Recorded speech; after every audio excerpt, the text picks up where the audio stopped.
votre passage à la prison quand même? Je ne le regrette pas, je ne m'en félicite pas, je n'ai pas de raison d'en être fière ni d'en avoir honte. C'est un parcours de vie et c'est surtout quelque chose qui n'était pas du tout lié à moi. Alors, le président de la République, on va avancer un peu, le président de la République s'appuie sur certaines autorités et aux fonctionnaires pour gérer le pays. Et on a parfois l'impression, d'après le constat, qu'il y a beaucoup d'incompétence. Qu'est-ce que vous en pensez et pourquoi certaines personnes restent toujours à leur poste malgré que les choses ne marchent pas toujours? Je ne partage pas votre indulgence. Je crois qu'on est bien au-delà des impressions. Je crois que l'incompétence de notre exécutif, puisque nous parlons de notre exécutif, est un fait avéré. Et je pense que ce n'est même pas un fait que les membres de cet exécutif discutent aujourd'hui. Ceux qui seraient francs, si vous parliez avec eux, vous confirmerez ce que je dis. Parce qu'on juge de la compétence à l'aune des résultats. On ne la juge pas à l'aune de la durée en fonction, ni à l'aune des diplômes de la personne qui occupe les fonctions. On la juge à l'aune des résultats. Les ambitions que le dirigeant de cette équipe exécutive avait, qu'il a déclaré, le contrat sur lequel nous nous sommes engagés, il s'est engagé vis-à-vis de la nation camerounaise, a été constamment violé et rompu. Lui, en tant que leader politique, en tant que leader de l'exécutif, en tant que chef de cette nation, est incompétent. Pourquoi porte-t-il le chapeau alors qu'il donne plein pouvoir à certaines personnes d'exécuter des travaux d'aménagement afin que les citoyens puissent être comblés? Parce qu'il ne tire pas les conséquences des échecs de ses collaborateurs. C'est l'obligation minimale d'un leader.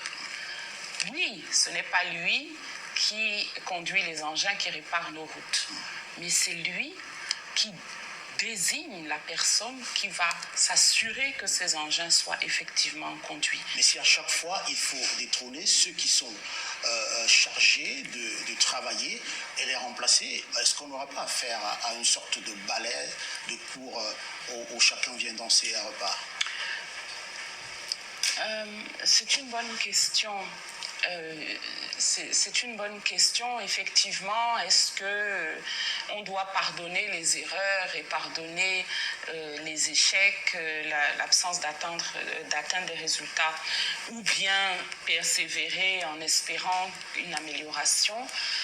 C'est un arbitrage à faire en fonction des circonstances. Dans notre cas, on a quand même plus de 40 ans de recul, d'accord? Et j'aime à rappeler que ce n'est pas 40 ans avec le même exécutif, c'est 40 ans avec le même président.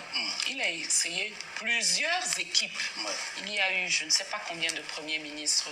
Et aucun des ministres actuellement en fonction n'était en fonction à ce poste-là le jour où le président de la République a prêté serment. On est obligé de constater que ce n'est donc pas l'équipe. Parce que quelle que soit l'équipe qu'il choisit, il n'arrive pas à atteindre les objectifs qu'il s'est fixés. Peut-être mal conseillé ou mal entouré parfois? Peut-être que oui, peut-être que non, ce n'est pas notre souci. Est-ce que l'ambition de cet homme de 82 n'était pas de rendre le Cameroun un pays prospère?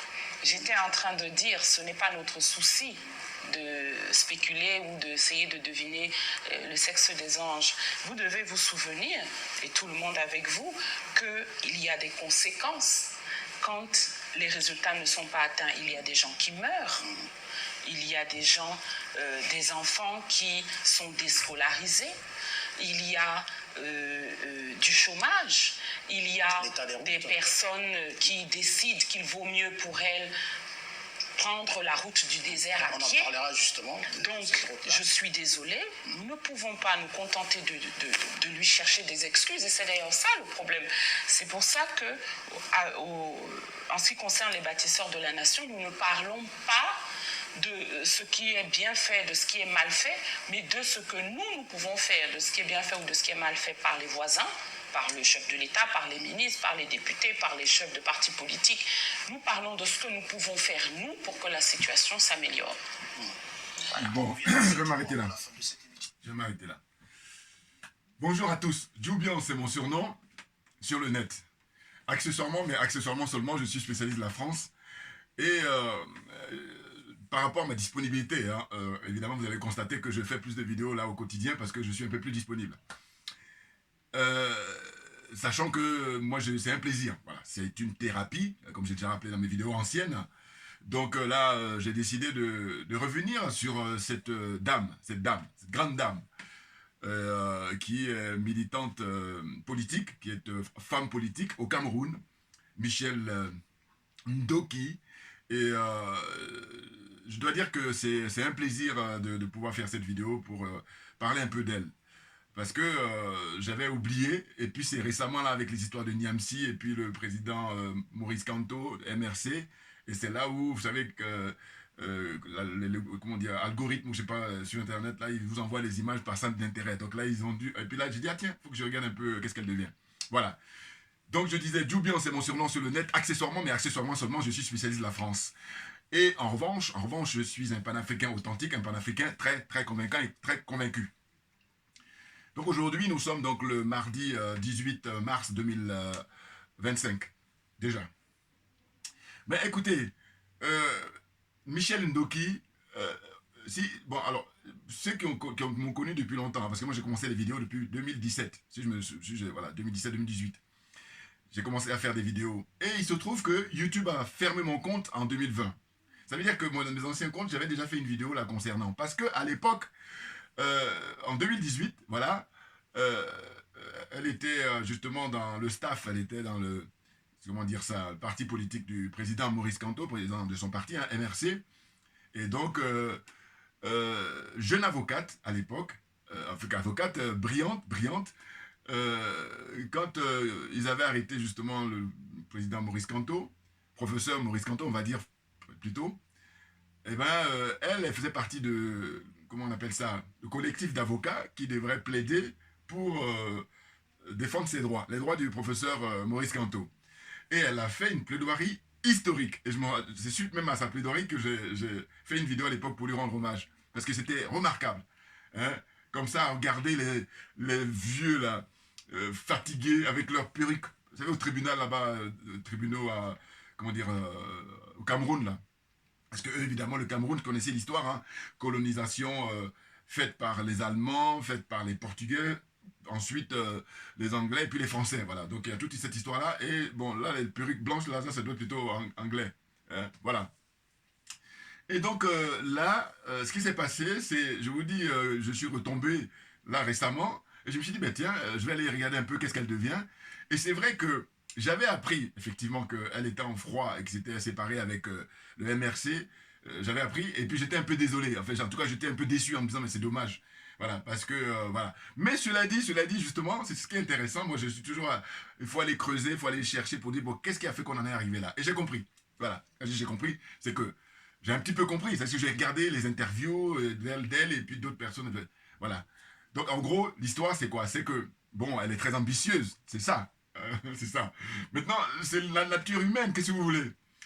Et donc, par ses ambitions, eh ben, elle avait envie de briguer la présidence de son parti. Et ça, c'est démocratique. Sauf que elle est un peu plus jeune, quand même beaucoup plus jeune que le professeur Maurice Kamto. Et du coup, lui, ça fait des années qu'il a envie d'être président du Cameroun, donc il a mis tous les moyens, tous les sacrifices, hein, notamment au niveau de son travail. C'est un avocat international, un brillant avocat, voilà.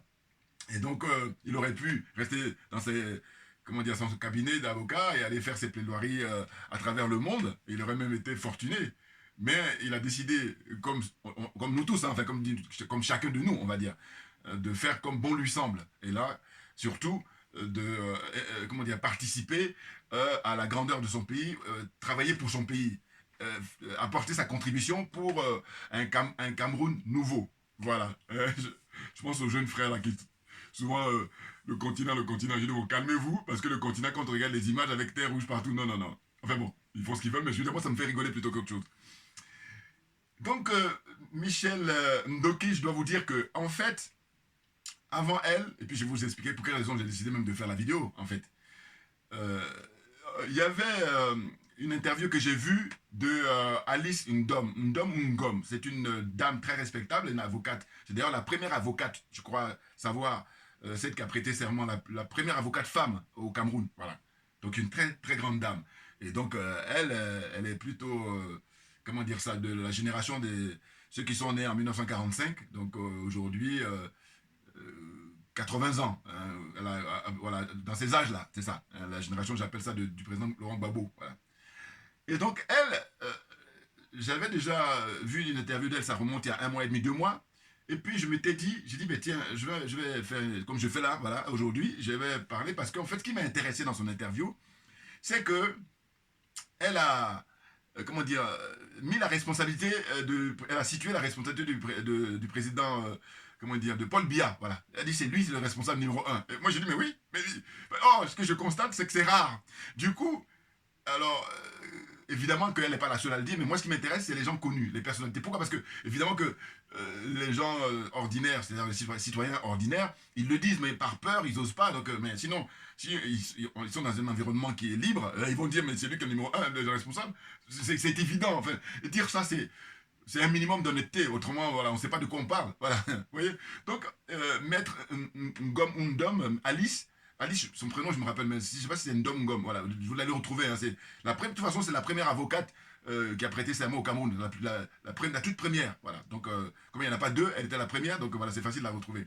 Voilà. Et puis, d'ailleurs, je crois qu'elle défend les droits des homosexuels. Enfin, c'est pour ça que je me suis un peu refroidi, mais cela dit, j'ai beaucoup de considération et de respect, naturellement, parce que c'est une très très grande dame. Et donc elle a un franc-parler, et du coup, je me suis dit, mais tiens, il faut que je fasse. Et puis après, comme il y a beaucoup de choses qui se succèdent, donc. Mais quand j'ai vu là, justement, Michel Ndoki, donc c'est la nouvelle génération, qui a aussi son franc-parler, j'ai dit, mais tiens, je vais en profiter pour faire la vidéo que je devais faire déjà. Parce que j'ai dit, je vais vous dire encore une fois ce qui m'intéresse, c'est le fait que je constate au Cameroun qu'il y a beaucoup de gens, en tout cas les gens qui sont à la télévision, les journalistes, les commentateurs, les politologues, tout ce que vous voulez. Et quand ils viennent là, ils vont accuser tout le monde, tous les ministres, les maires, les députés, les conseillers de Paul Biya, eux tous, mais pas Paul Biya. Je dis, mais non, parce que moi je me veux honnête intellectuellement. Et par conséquent, je dis, bon, si on prend les points positifs, parce qu'il y en a un petit peu, hein, pas beaucoup, il y en a. Là, j'essaie d'être indulgent aujourd'hui, sinon pour moi, je dis c'est zéro. Je dis même moins. Donc, ce que je veux dire par là, c'est que si c'est positif, on va dire oui, c'est grâce à lui. Mais si c'est négatif, c'est pareil. Même si c'est vrai que c'est pas lui qui a été exécuté, au sens où, mais lui, il est le patron. Donc, toujours vous ramenez ça en tant que chef de famille, ou vous ramenez ça en tant que chef d'entreprise. Mais soit tu es patron, soit tu ne l'es pas. Il y a pas. En la matière, il n'y en a pas 36. Voilà. Donc, quand on est honnête, et c'est facile à comprendre, mais quand on a affaire à des malhonnêtes, et donc c'est vrai que, et quand moi j'ai dit j'ai pas le temps, voilà, parce que j'ai pas le temps des gens qui sont malhonnêtes. Voilà. Donc voilà, hein, faut qu'on soit sérieux, parce que c'est très sérieux. Là, le journaliste lui dit, oui, qu'est-ce que vous en pensez du fait que dans ces pays, en fait, les dirigeants, hein, surtout en parlant de, comment on appelle ça, l'exécutif, eh ben, il y a plein d'incompétents. J'adore. Et puis, lui, il dit, mais en fait, lui, il voulait dédouaner Paul Biya, justement, comme d'habitude. Je rigole parce que moi, ça me fait trop rire. Si c'est énorme. Et donc, elle, vraiment, comme, je veux dire, j'aime beaucoup hein, Michel Ndoki. Alors, évidemment, je vais préférer que ça soit le tour du président Maurice Kamto, naturellement, parce qu'elle a quel âge? Je crois qu'aujourd'hui, elle doit avoir 52 ans. Bon, donc, elle est beaucoup plus jeune. Bon, même si c'est vrai que tout est relatif, parce que le temps passe tellement vite, et puis qu'elle elle estime que le moment est venu qu'il faut y aller. Et puis c'est vrai, parce que, regardez, quand vous regardez dans les différents pays, aujourd'hui, ça tourne autour de, comment dire ça, 40 ans. Voilà, la moyenne aujourd'hui, si on fait des statistiques, j'oublie pas les vieux dinosaures qui sont là, en Afrique, hein, mais sinon, je vous dis, faites les statistiques au niveau mondial. Voilà. Donc voilà, ça c'est un peu, bon, ça dépend des pays, mais en tous les cas, ce qui est sûr, c'est qu'il y a une tendance comme ça, à l'époque où on vit, où il y a beaucoup plus jeunes qui occupent les postes. Parce que si vous revenez 30-40 ans en arrière, vous allez voir que non, les postes comme ça, c'était occupé par les gens qui ont 60 ans, 70 ans, 80 ans, voilà. C'est ce que je veux dire. Comprenne qui veut, comprenne qui peut. Voilà. Donc, Michel Ndoki, elle a dit aux journalistes, elle dit, mais je n'aurai pas la même indulgence que vous. C'est-à-dire qu'en fait, ce dont il s'agit, c'est qu'on constate que le monsieur, il est au pouvoir depuis, je crois que l'émission a été faite l'année dernière, voilà, parce qu'elle parle de 40 ans, si je ne me trompe pas. Hein. Voilà. Ou il y a 3 ans, voilà, quelque chose comme ça. Voilà. Elle est pas de 2025, ça c'est clair. Et donc, elle dit, mais non, enfin, si je me trompe pas, j'espère que je me trompe pas, parce que voilà, en tout cas, moi, je suis tombé dessus, c'est content, parce que j'aime bien la qualité au niveau des argumentations, comment elle s'exprime et tout. Bon, on dirait que c'est un avocat, oui, mais bon, il y a des avocats qui barbouillent aussi. Bon, donc, le pouvoir s'exprimer comme ça, avec le côté, tout est nickel, voilà, c'est pas donné à tout le monde, voilà. Donc, voilà, c'est dit avec beaucoup d'intelligence, et du coup, elle dit, mais il y a eu des gouvernements qui ont fait des changements de gouvernement. Il y a eu des premiers ministres, et tout, ils se sont succédés depuis 1982. Et 40 ans après, par contre, celui qui n'a pas changé, c'est le président, Paul Biya. Voilà. Oh là, maintenant, en 2025, ça fait 43 ans. Bon. Donc, à un moment donné, on ne peut pas continuer à mettre en accusation les exécutants, quand bien même ils ont leur responsabilité. Mais ce qui est sûr, c'est qu'elle a dit un truc que j'ai trouvé très juste. Elle dit, mais il se trouve que lui, effectivement, il n'est pas sur place pour faire ce qu'il y a à faire, mais par contre, il faut qu'il tire les leçons, il faut qu'il tire les conséquences. Oh, il ne le fait pas. Donc, vraiment, c'est pour ça que ça m'a poussé à faire la vidéo là. C'est vraiment la raison principale de faire la vidéo. Moi, je dis, mais moi, ça m'insupporte le fait que, comment dire ça, les gens vont accuser tout le monde sauf Paul Biya. Hein, faut arrêter. Alors, c'est vrai, je comprends. Moi, c'est facile, je suis ici à Paris, je peux le dire. Bon, cela dit, elle est très courageuse, parce que justement, quand vous voyez son parcours, elle a failli se faire tuer. Ah ben oui. Elle a fait 8 mois de prison. Et donc, pareil, ça me rappelle aussi en Côte d'Ivoire avec la grande dame, comme je l'appelle, hein, Poulcherik Balé. Voilà. Vous voyez, c'est extraordinaire. C'est des braves femmes. Et du coup, moi qui longtemps j'avais du mal à utiliser le terme de elle a les couilles pour les femmes, je le dis maintenant parce que ça, elle force le respect. Poulcherik Balé et puis là, Michel Ndoki. Voilà. Hein? Alors, comme elle est un peu plus jeune, beaucoup plus jeune, parce que quand on compare avec le professeur Maurice Kamto, mais ce qui est sûr, c'est que elle a ses chances pour les années qui viennent, naturellement. Et le problème, c'est quoi? C'est que le Cameroun, l'après Paul Biya, je l'avais déjà dit dans ma vidéo passée, mais là, on est en réflexion. Et d'ailleurs, j'ai vu aussi une Camerounaise métisse, un peu comme Nathalie Yamb, eh ben, qui a fait une vidéo de 8-9 minutes il y a 2 jours, là, j'ai vu ça, où elle disait, mais elle s'adressait à ses compatriotes, elle en tant que Camerounaise, elle dit, bon, il faut qu'on réfléchisse, parce que là, on arrive à un tournant hyper important. C'est-à-dire que, compte tenu de son âge, le monsieur, il va partir à un moment ou à un autre. Parce qu'il n'est pas immortel. Sinon, je veux dire, voilà. Malheureusement, enfin, quand je dis malheureusement, je veux dire, bon, non, c'est pas ça. Voilà, je ne vais pas rentrer dans ça, c'est des discussions vraiment philosophiques très très profondes, donc je ne vais pas m'aventurer là-bas, voilà. Mais en tous les cas, il est immortel, voilà. Quand il nous dit ça, comprenne qui veut, comprenne qui peut. Bon, c'est pareil pour l'être humain, et puis voilà, donc c'est chacun à son tour, ça tourne. Bon. Alors, donc là, ce qui va se passer, c'est que je vous dis les hypothèses, il y en a plein. Soit ils mettent le fils, le Paul Biya, hein, soit, en dernier recours, ça va être l'armée. Maintenant, moi, l'armée, ce qui va me déranger, c'est que ça soit le choix de la France. Voilà. Mais sinon, si c'est l'armée des patriotes, comme dans les pays de l'AES, j'ai rien à dire. Alors là, par contre, mon frère Valsero, le rappeur, lui, ça va le mettre dans tous ses états. Parce que lui, bon, ce qui est bien au moins, j'aime bien, c'est que lui, il dit qu'il ne se veut pas panafricain. Voilà. J'aime les gens qui sont sincères. Voilà. Ce qui me dérange, c'est les gens qui ne le sont pas et puis qui font croire. Ça m'insupporte. Oh, quand quelqu'un dit, moi, je ne suis pas panafricain, voilà, au moins, on prend note. Voilà. C'est mieux.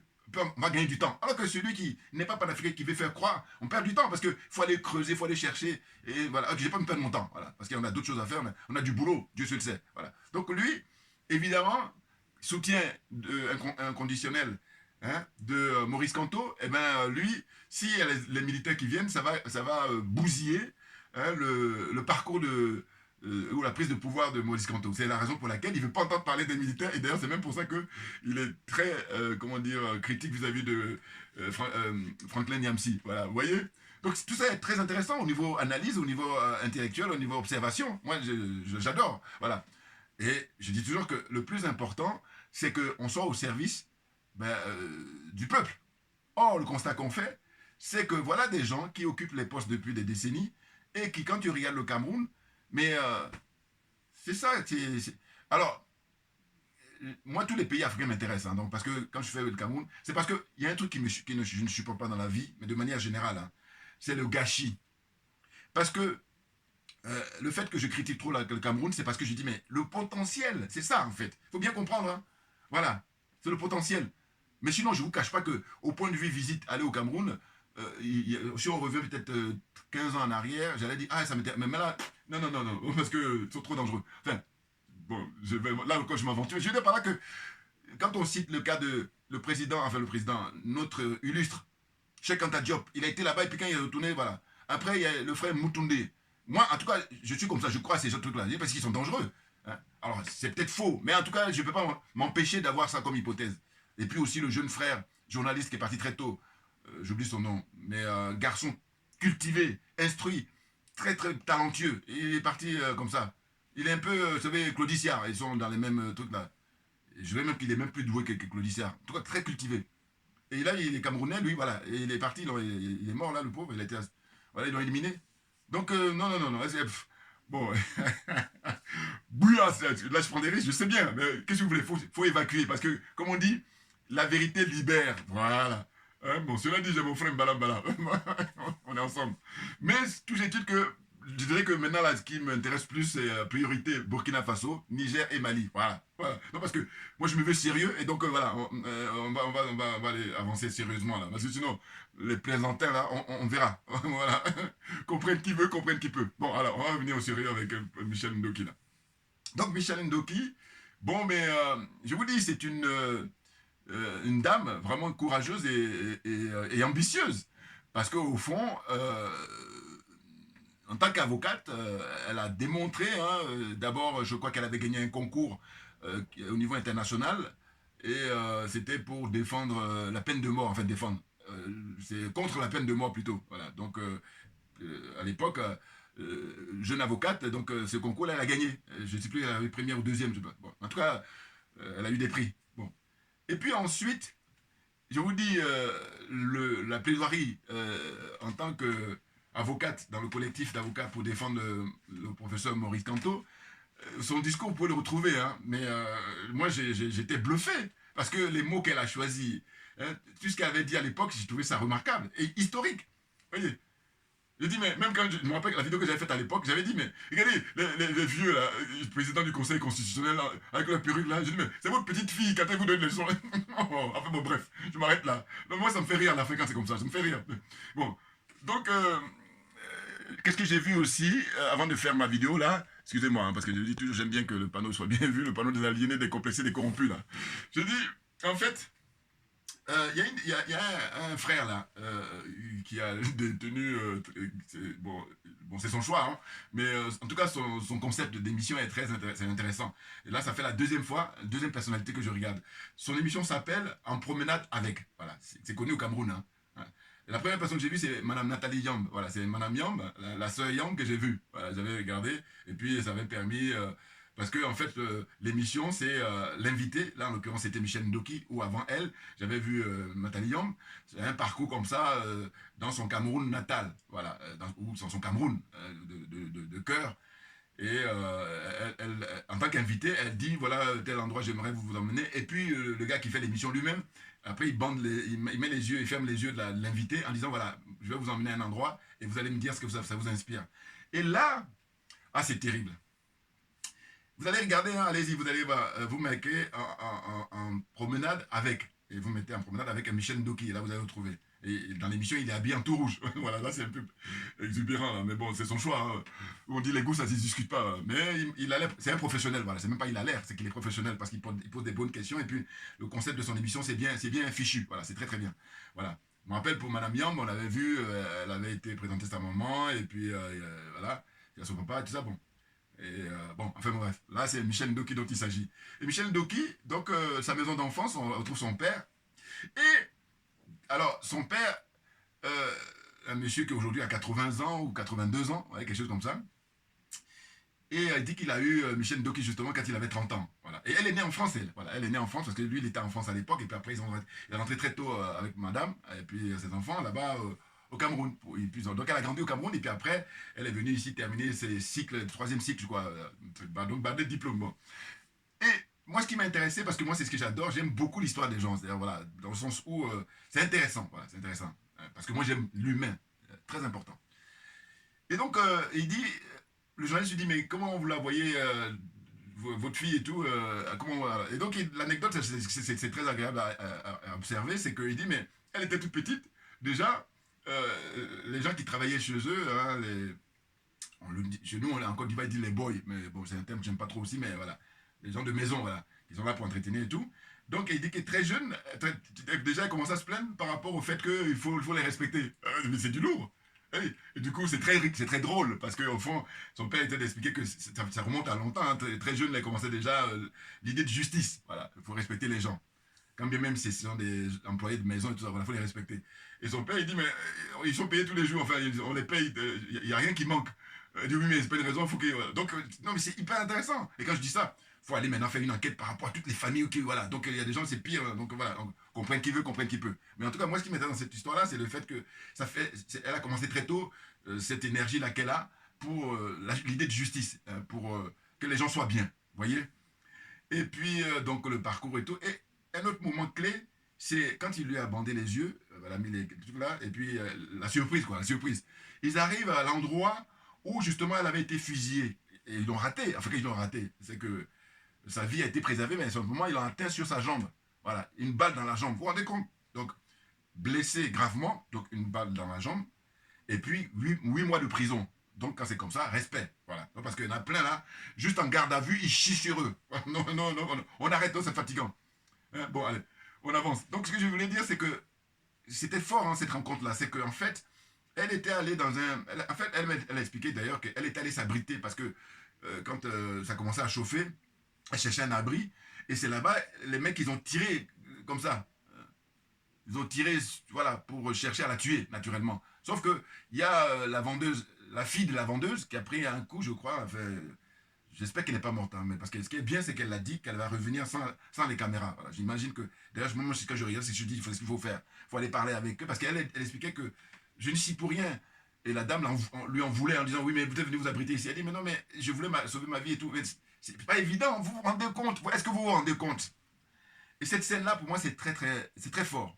Et donc, elle a expliqué que, voilà, c'est difficile parce qu'elle comprend, hein, elle dit qu'elle comprend la dame. Mais naturellement, vous voyez, comment ne pas la comprendre? Parce qu'elle elle fait son commerce, elle vit tranquillement, et elle explique tout ça, Michel Ndoki, c'est ce qui montre son intelligence, une femme très intelligente.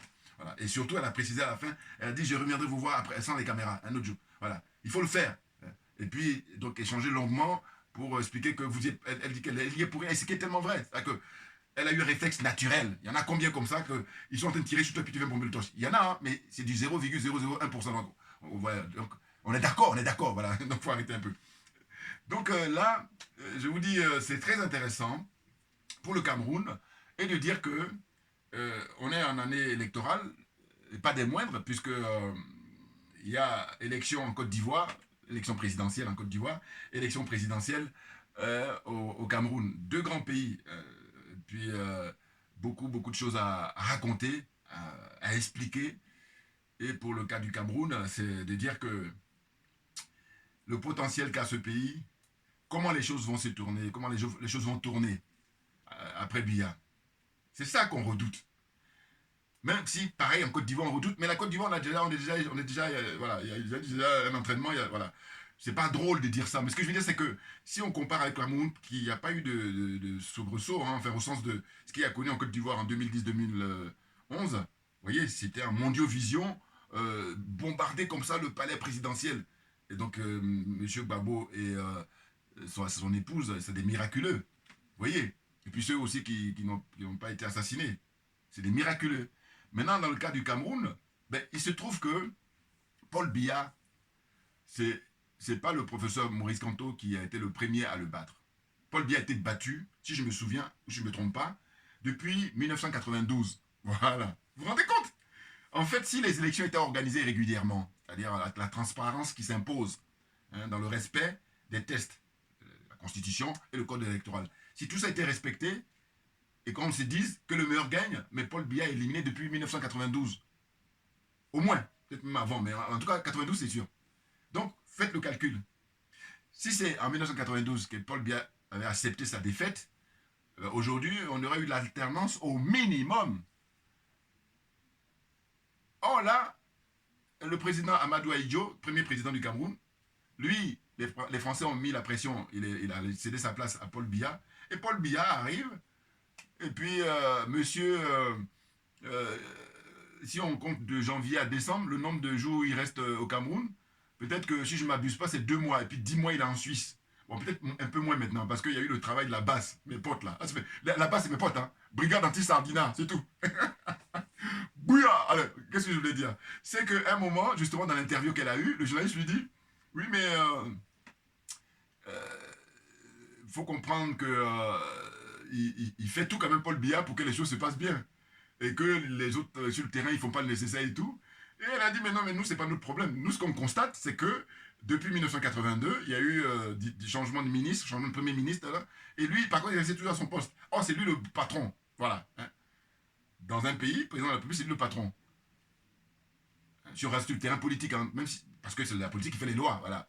Puis, si on est dans un pays où les gens sont sérieux, eh bien, en fin de compte, parce qu'on a tendance à dire deux fois, on dit oui, mais c'est les hommes d'affaires, machin, mais attendez. Heureusement qu'il y a des pays où les hommes d'affaires font le malin, hein, les oligarques là. Mais heureusement que ce n'est pas tous les pays. Ah ben oui. D'ailleurs, ça me fait penser, c'est, j'allais oublier, enfin, bon, ça m'est revenu à l'esprit, on va dire. Le président, son excellence, Vladimir Poutine, il y en a que ça va agacer, mais moi, je dis c'est un homme providentiel, d'abord pour son peuple, le peuple russe, et c'est un homme providentiel pour tous les pays africains qui veulent sortir de l'impérialisme, du colonialisme et de la France-Afrique. Bouya. Alors pourquoi je fais allusion à lui? C'est que il y a une scène très très forte, vous pouvez là aussi retrouver sur internet. Hein. Monsieur Poutine, il y a quelques années, ça remonte il y a 10 ans, hein, quelque chose comme ça, au moins. Il a convoqué tous les oligarques là, en tout cas importants de la Russie. Il les a convoqués. Et en fait, c'était pour la création d'emplois. En fait, voilà, il faut qu'ils fassent leur travail avec beaucoup d'intégrité et puis au sens de pour l'intérêt du pays, voilà, créer des emplois. Parce que eux, ils s'en mettaient plein les fouilles, plein les poches, et puis ils allaient investir, enfin investir. Voilà. En tout cas, ils mettaient l'argent aux États-Unis, ils mettaient l'argent ailleurs. Donc il les a tous convoqués, et puis un à un, il dit voilà, vous allez faire ça. Et il devait signer un test. C'est une image que tout le monde a vue. Hein, voilà. Ceux qui n'ont pas vu, vous allez taper, voilà, vous allez le trouver sur Internet, sur YouTube. Et c'est très fort, parce qu'en fait, il les a mis en ordre. Oh là, c'est pour dire quoi? C'est pour dire que lui, en tant que président, il dit bon voilà, vous allez, pour l'intérêt du pays, vous allez faire ça. Donc du coup, il a fait tomber le pouvoir qu'avaient les oligarques là, au moment où Boris Eltsine, hein, vous savez, le président ivrogne là. Enfin bon, c'est pour ça que je dis que c'est un homme providentiel, Vladimir Poutine. Parce que, rappelez-vous, quand il n'était pas encore arrivé Poutine, les Américains, là, les adeptes de l'OTAN, ils étaient trop contents, ils se frottaient les mains. On voyait même dans les images d'archives où on voit quelqu'un comme Bill Clinton à l'époque, il était ivre de rire. Mais parce qu'il voyait bien, il se foutait de la gueule de l'autre à côté qui était toujours bourré. Enfin bon, bref, je la fais résumer, hein, parce que voilà, on n'a pas le temps. Comprenne qui veut, comprenne qui peut. Donc, Michel Ndoki, c'est la génération d'aujourd'hui hein, qui veut prendre la place. Et d'ailleurs, même, il y a une scène où il se promenait comme ça dans un jardin, dans l'émission, enfin, voilà, où elle est invitée, où j'ai dit, ça s'appelle En promenade avec. Donc, En promenade avec Michel Ndoki. Ils sont dans un grand parc qu'elle connaît. Et puis, il lui dit, mais vous voulez tuer le père, enfin, vous voulez, voilà, parce que c'est l'expression connue, hein, puisque, comment dire ça, Maurice Kamto, c'est lui le boss, c'est le patron du parti. Bon.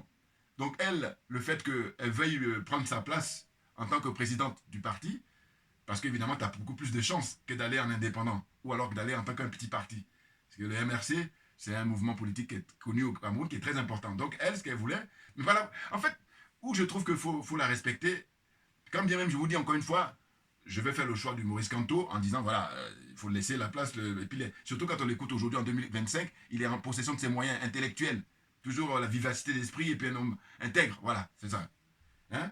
Alors d'aucuns toujours pareil vont dire, oui mais les systèmes de la France-Afrique, écoutez, moi, à ce jeu-là, je dis, regardez le statu quo, voilà. Alors que si on avait eu, comme j'ai dit, depuis 1992, quelqu'un d'autre, ça nous aurait permis de comparer. Mais comment vous voulez comparer alors que vous êtes toujours avec... comment dire, je ne sais pas le parti de comment Paul Biya, ça s'appelle comment RDPC ou je sais pas. Bon. Le Paul Biya, les Sardinats, là, ils sont au pouvoir depuis 1982. Vous voulez comparer avec qui? Vous comparez Paul Biya avec Paul Biya. Enfin, donc, c'est pour ça que je dis non, il faut arrêter. Toujours, moi, je fais preuve de mon bon sens et dire que même si c'est. Mais au moins, quand on va voir les deux là, au moins deux minimum, c'est pas trois, quatre, c'est encore mieux quand il y en a plusieurs. Là, on fait une comparaison, on dit voilà ce que l'autre l'a fait, on fait le bilan, voilà ce que ça donnait. C'est comme, regardez là, on compare le régime de Biya et le régime de Amadou Ahidjo. Et je vous dis, moi, je connais des Camerounais et des Camerounaises, quand on a échangé, il y a beaucoup de regrets sur, comment dire ça, quand Ahidjo était au pouvoir. C'est-à-dire que les Camerounais, ils étaient bien au point de vue confort de vie. Hein, le pays commençait à se développer. Alors que Paul Biya, dès qu'il prend le pouvoir en 1982, allez, alors qu'avec Amadou Ahidjo, je pense que ça devait être comme ça. Et Paul Biya, lui, c'est comme ça. Et puis maintenant, on n'est même plus sur le sol, on est en sous-sol. Non, mais franchement, un peu comme avant de terminer, j'ai vu une vidéo qui date d'il y a 10 ans. Bon, c'est fait par le frère Patrice Nouma qui vit à New York. Bon, je vous dis, on se connaît, hein. Vous lui parlez de moi, vous montrez mon visage, vous dites que voilà, il est à Paris là-bas. Il va dire, bien sûr qu'on se connaît. Bon, eh ben, j'ai vu une vidéo de lui où euh, il est allé à l'ambassade du Cameroun à Washington. Je crois que c'est ça, hein. Et en fait, sa démarche était de montrer que l'ambassade là-bas, elle n'est pas entretenue. C'est n'importe quoi comparativement aux autres ambassades autour. Parce qu'en général, dans chaque pays, vous avez des quartiers où il y a les ambassades qui se retrouvent. Voilà, généralement. Voilà. Donc là où il est allé, il y avait les ambassades un peu partout, différents pays. Et puis le Cameroun, un beau bâtiment qui a d'ailleurs, comme il dit, a été acheté à l'époque par le président Amadou Ahidjo en 1972. Donc, belle allure et tout, mais il dit, c'est pas entretenu. Et là, ils sont rendus à la vendre. Et donc, lui, ce qui l'a fait mal au cœur en tant que patriote, comment dire, camerounais, il dit, quand tu regardes le drapeau, il ne ressemble plus à rien. Et donc, il est allé, lui, il a pris ses propres moyens, il a pris des drapeaux, il a acheté des drapeaux. Hein, je ne sais pas si c'était 2 ou 3 drapeaux, là, grands drapeaux, là. Et puis, il est allé, alors que c'est fermé, hein, mais il a pris des risques, il est rentré parce que, effectivement, il peut se faire condamner pour ça. Mais lui, il connaît ses droits et puis il explique que, voilà, on sait très bien que dans les ambassades, normalement, c'est chez vous. Chaque ambassade, dans chaque pays, voilà, ça, c'est des contrats au niveau international, voilà, le droit international. Et donc, il a pris des risques, il est rentré pour aller mettre les drapeaux. Et donc, il a attaché symboliquement, voilà, c'est du symbolique.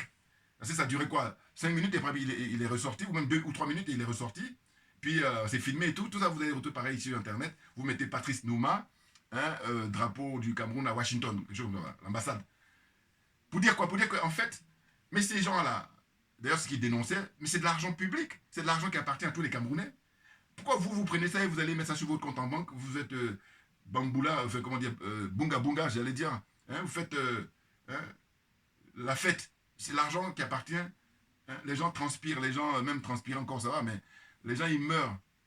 Et alors, pour terminer, je reviens justement sur l'interview de Michel Ndoki, là, qui dit, mais la conséquence, le fait que lui, Paul Biya, les ministres qu'il a remplacés, les premiers ministres qu'il a remplacés, puis lui-même, il est toujours au poste, c'est que ça a des conséquences, puisqu'il tire, le fait qu'il n'en tire pas les leçons, il ne tire pas les conséquences. Et bien là, c'est les gens qui meurent parce qu'il n'y a pas de moyens. C'est les routes qui ne sont pas faites.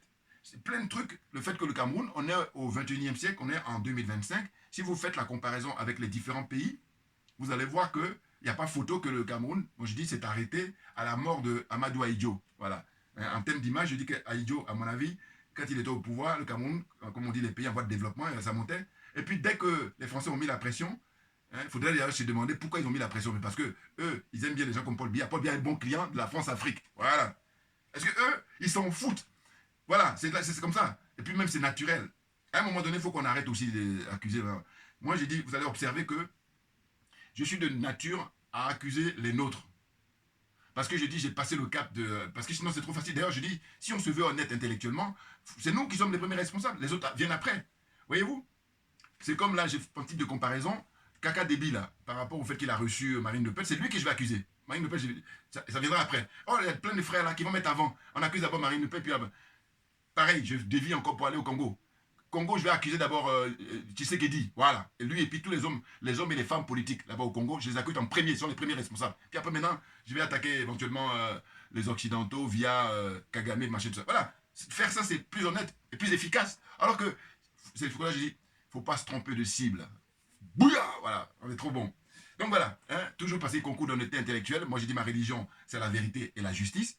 Et puis, avec l'esprit de la maths, la solidarité. Donc, on est dans... Je dis comme un poisson dans l'eau, naturellement. Vous comprenez? Donc, on va lui souhaiter bon vent à Michel Ndoki. Je vous dis très ambitieuse, très brillante, très intelligente. Hein, et c'est la vie, qu'est-ce que vous voulez? Mais toujours est-il que quand elle a cherché à briguer le poste de président du MRC, c'est démocratique. Voilà. Hein, elle n'a pas fait de coup d'État maintenant. Et puis, ils ont dit non. Et puis, ils l'ont dégagé. Bon, mais c'est là aussi, c'est leur choix. Maintenant, elle a créé son mouvement, hein, je crois. Et là, ce qu'elle ambitionne, c'est que les élections au mois d'octobre au Cameroun, elle dit, un minimum de 10 000 personnes à travers tout le Cameroun pour aller surveiller les urnes, pour aller surveiller le déroulement des élections. C'est formidable, c'est extra. Voilà, c'est une patriote, c'est une citoyenne qui est honnête et qui veut apporter sa contribution pour que tous les Camerounais, ils aient le minimum. Ils aient un bien-être. C'est ça le combat qu'on mène. Vous comprenez? Donc voilà, je voulais lui rendre hommage par rapport à ça. Et puis que c'est une femme brillante et courageuse, parce que je vous dis encore une fois, pour terminer, 8 mois de prison, on lui tire une balle dans la jambe, c'est un miracle, parce qu'elle aurait pu prendre ça dans la tête. Vous imaginez, un endroit qui est plus mortel, et c'est fini. Aujourd'hui, on sera en train de la regretter. Voilà. C'est pour ça que. Et puis, quand c'est comme ça, je dis, qu'est-ce qu'on lui reproche? Parce que Paul Biya, il ne veut pas. Et regardez, attentat à la vie des citoyens ordinaires, qui disent que le pays appartient à tout le monde, mais quand tu prends la gestion, il faut faire de manière à ce que tout le monde ait un minimum. Oh là non, une ultra-minorité, ils confisquent tout, et puis dictateurs qui sont, et ils ne veulent rien entendre. Voilà. Maintenant, le peuple, c'est à lui et lui seul que le dernier mot revient. Merci à vous tous pour votre attention, et puis à très très bientôt. On ne lâche rien, comme j'ai pour habitude de dire, mais parce que c'est nous qui avons raison, c'est tout.